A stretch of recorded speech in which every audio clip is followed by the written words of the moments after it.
Okay, welcome to the rest of my life. Special episode recorded at home with my wife on the sofa beside me. Hello. Hey, old man, why are you home tonight? You're supposed to be at work. Yeah, I'm supposed to be at work. I got to call in sick soon. Okay, we had to help our daughter move out of her apartment an hour and a half away, move some of her stuff in here. Her rent went up by $500, so she decided to move out of the place and get a place closer back home. And Got a transfer. got to transfer to a different job. And but the new apartment is not open till the beginning of August, so she's got to live with us for 4 months. Oh, God. And it's going to be very crowded in here for a God. while. Yeah, she grew up in this house from the time she was 5, and yet she's returning to a house that there isn't any room for her anymore. You moved your studio from next door over here, and Peter expanded into Reed's old room and created a den and an art space. So I've got to be quiet while I paint now. Now, she gets home late. All right. Normally on one of these two-person recordings, I don't bother with topics, but I have some. Oh, shit, I left it in the other room. You can pause it, can't you? Well, I can. Okay, I'll pause. We're pausing now. Stand by for pausing. All right, I'm back. Now, I had some... I'm back, too. All right, I have a couple of topics here I wanted to go over, and Bonnie can throw in what she wants as we go along. All right, first topic, this is very simple. Woman at work, I was talking to her. We're talking about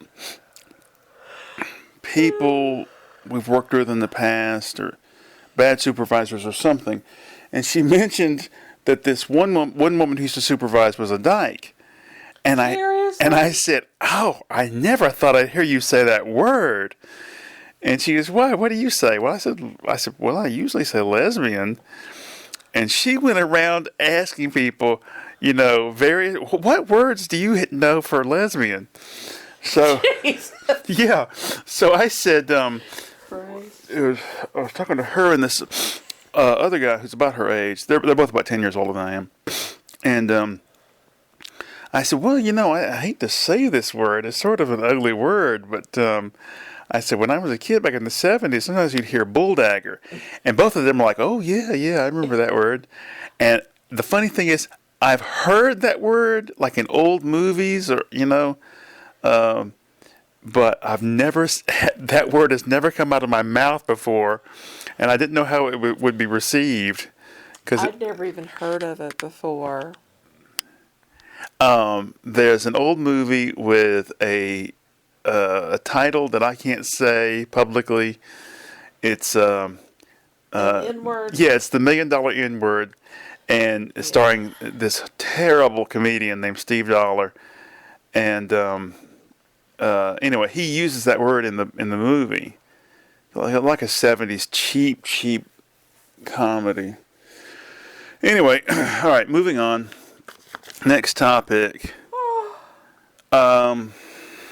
Something online got this brought up. What? Oh, it was John Oliver recently did a piece about truckers, and he plays an ad for the old TV show BJ and the Bear. Oh, Jesus and Christ, starring that was a bad ad. And I used to watch that show. 3rd grade, I remember it was on when I was in 3rd grade, because Greg Evigan was the star, and I wanted hair like his. My parents insisted that only hippies had long hair. Now, you think about it. Bonnie, did he have long hair? No. Okay. Now, they insisted that my hair be cut so short that my ear stuck out, and that the other kids made fun of me for having ears that stuck out. Your ear stuck out even with longish hair. Yeah. You finally grew into your ears when you were about 22, 24? So anyway, now, third topic. This is the last one, and then we'll go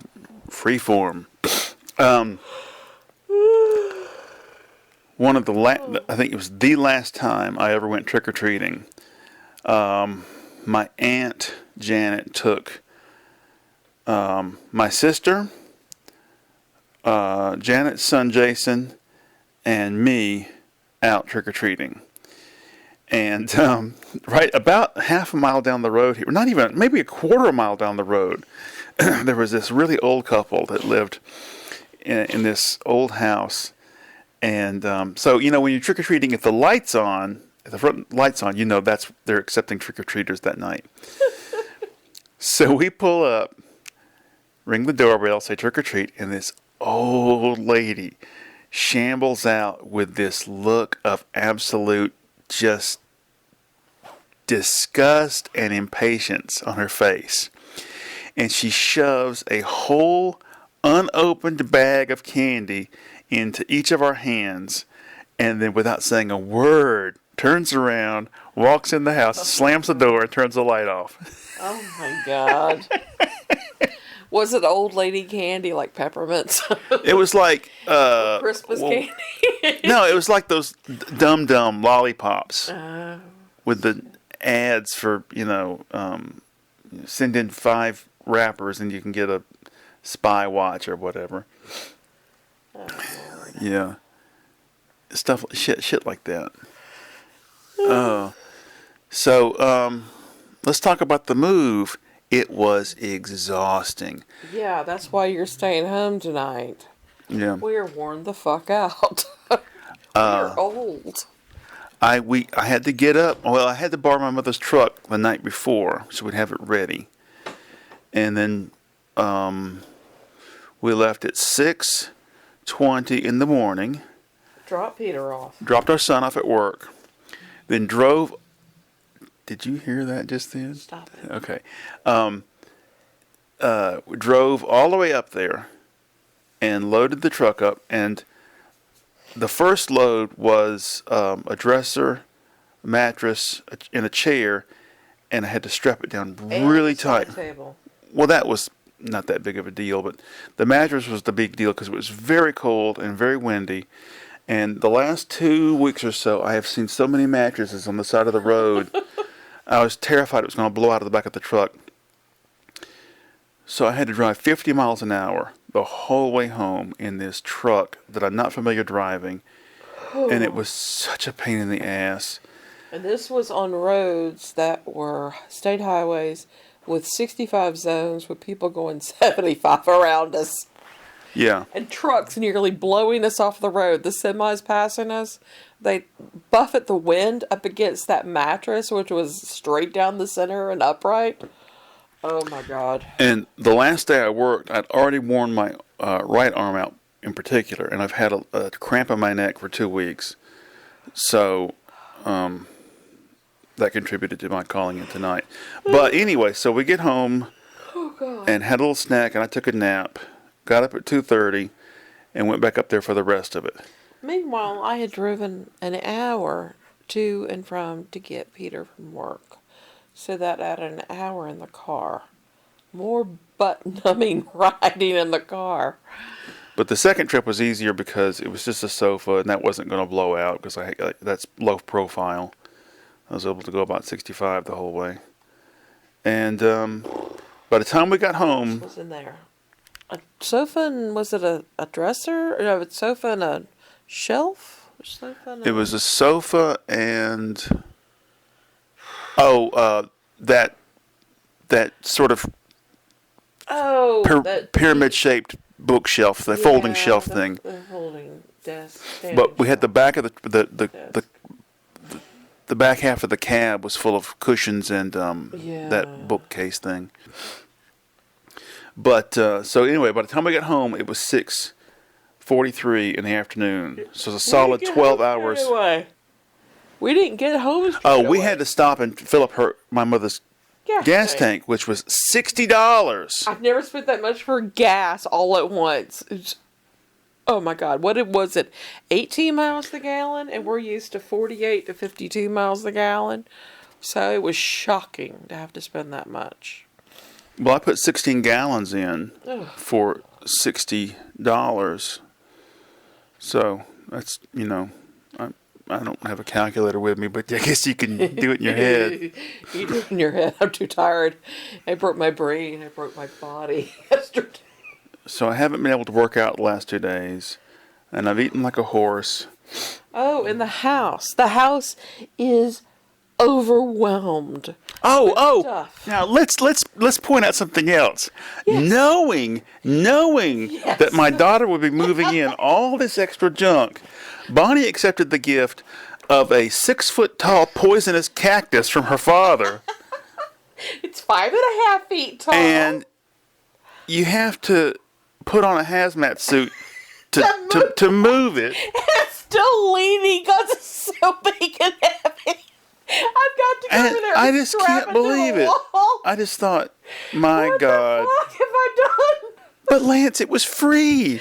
No, it was from my dad. It's from your mother-in-law who loves you, sweetheart. Oh my God.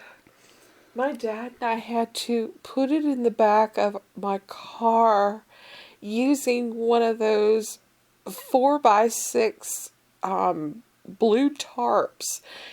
We tilted it over mid-part onto the tarp and carried it. We had to wrap it. Then we got it home and it's oozing all this poisonous latex stuff out, and I can't move it because it's off kilter, so it's leaning against the wall. So, as soon as she brought it home, I looked up online, how do you secretly kill a cactus? Apparently a mixture of gin and vinegar. Oh, man. God almighty. I told Peter, I said, your father's going to look at it and go, how much you spend on that? Oh my God, you don't believe how crowded this place is. It's insane. Right now we have Peter's television and gaming system in the living room. It's not plugged up. We don't have TVs out in living spaces. They're off in corners, hidden, not out in the living room like most Americans. And it's just this giant eyesore. And then around it are ottomans and chairs and tables from his den. We can't have anybody come over with toddlers because they'll run into that cactus and we'll get sued. We'll see. We can keep people away. That's a good excuse. No children allowed. You know. We can keep your mother away. She might teeter into it too. Oh, your sister.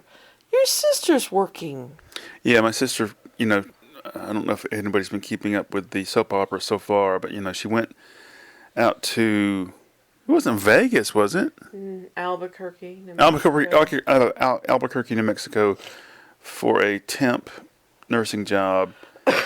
And it didn't work out because she found out after she got there that they did require proof of vaccination and they did require proof of citizenship and all this other shit.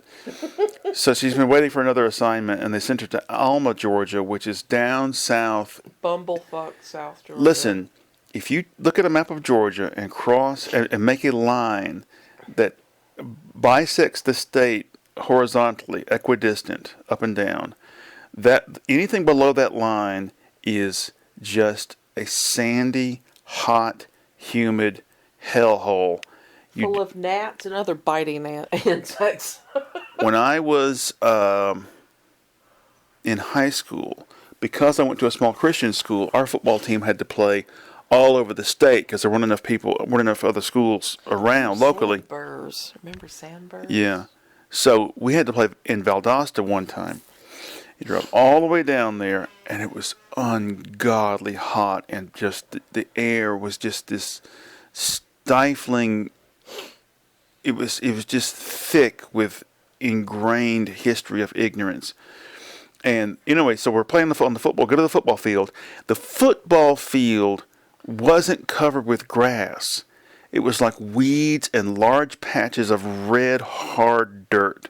Red? I thought it'd be white. We always had white down there. That's the sand. But I don't know. It was not covered with grass. It was just horrible. And the guys on the other team they were cattle. that had been dressed up in shoulder pads. Oh But anyway, and when Bonnie was pregnant with our first child, we had to go down to Butler, Georgia, for Thanksgiving to meet her extended family. God. Oh God. And we drove around town one day. I was taking pictures of yard art. One family had Gold a lens. they had a 4-foot tall plaster squirrel in the yard, spray painted gold with the head broken off. And I just thought, they think this is wonderful. Isn't that where Ken's from? Yeah, one of the guys at work is from Butler. The town was the county was made famous a couple years ago, like 2010 or so, because for the first time ever, they had a prom that allowed both black students and white students to dance come together in the same prom. They had always been segregated prior to that. They'd have a black prom and they'd have a white prom. Well, it seems to me from my memory that the town was like circular, and there was a black half and there was a white half. Yeah, there was the town square. And I'm not used to places that are totally flat.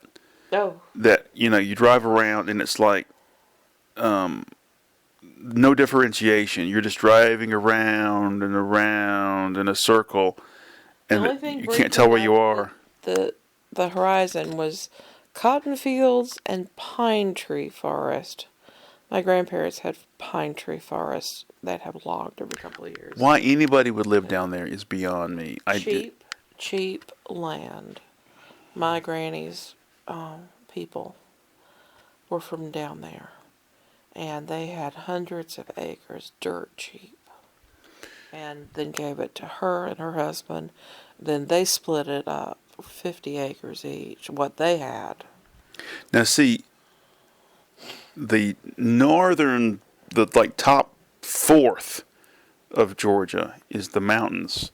And that's a totally different story. The air is clean and it's beautiful, and you have roads that wind around mountains, and there's a lot of people retire up there, so there's a lot of little or retirement homes and vacation homes up there.